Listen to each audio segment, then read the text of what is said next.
Titan X finally appears in Monarch Season 2. Like Godzilla and Kong, it's an ancient Titan monster, hundreds of meters tall. When enraged, it emits a red warning glow. Even more terrifying, as an ancient sea lord, Titan X can control a type of ancient small monster called the scarab beetle. These scarabs attach themselves to Titan X's massive body, and with thousands upon thousands remaining, only the scarabs pose a huge threat to humanity as Titan X destroys Earth. Congratulations on catching the second episode of Monarch. In the first episode, humanity released Titan X from the world's axis. Kong pursued it, but it escaped into the sea. Humanity clearly hadn't realized the implications of releasing an ancient sea lord back into the ocean. The human group returned to Monarch's ship by helicopter, unaware that a scarab beetle had already attached itself to the helicopter. Meanwhile, inside the ship, Monarch had tracked Titan X's movements. It was moving towards the South China Sea at 35 knots. As the ship's current supreme commander, Tim attempted to contact Director Barris, but was informed that communications were completely cut off. A strong electromagnetic field, released by the storm circle outside the island, had caused all satellite links to go offline. Restoring the signal would take time, and might even require the ship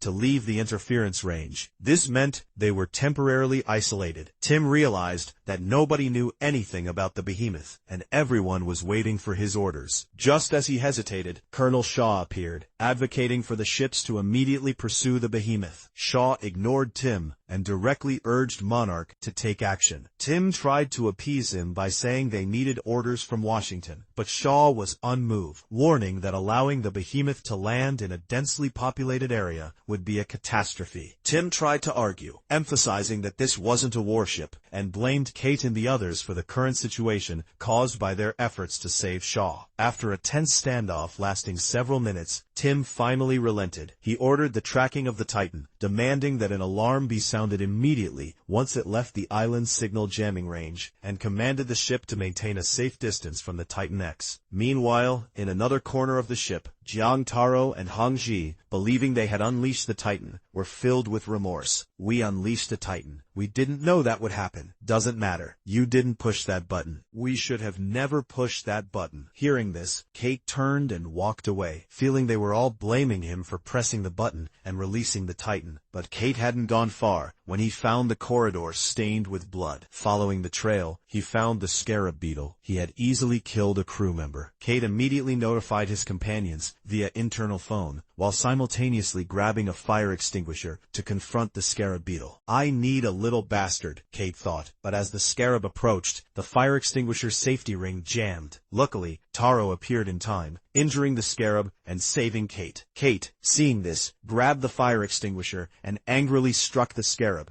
unaware that the entire ship was about to be destroyed. A massive energy wave traveled across the sea to Titan X. At the same time, the crew in the control room noticed that Titan X, which was about to reach a densely populated area, suddenly changed direction. They were horrified to discover that the behemoth was accelerating towards their ship. I think we might have pissed it off. After seeing the scarab Kate had just encountered, Keiko and Shaw immediately realized that the behemoth had come for the scarab. From their conversation, they learned that Keiko had seen the scarab and Titan X long ago. Shaw decisively decided to give the behemoth what it wanted. He led his men to the cabin where the small monster was being held. Fortunately, the scarab was resilient and hadn't died. Shaw planned to use the small monster as bait to lure the behemoth away from the ship. Xiao loaded the little monster onto the speedboat and drove it out to sea alone. The others on deck anxiously watched the behemoth's movements. Titan X's speed increased again, and the distance between them rapidly closed. Seeing this, Xiao immediately went to the back seat, untied the scarab beetle, and threw it into the sea. But Titan X was already close, and the waves from its massive body were about to engulf Xiao. On deck, Huizi turned away, unable to bear looking at the waves. At the last moment, Xiao broke through the giant wave and escaped danger. Xiao bravely saved the lives of everyone on the boat. The scarab beetle also submerged into the sea, clinging to Titan X's massive body like thousands of others of its kind. Afterwards, the graveyard was completed.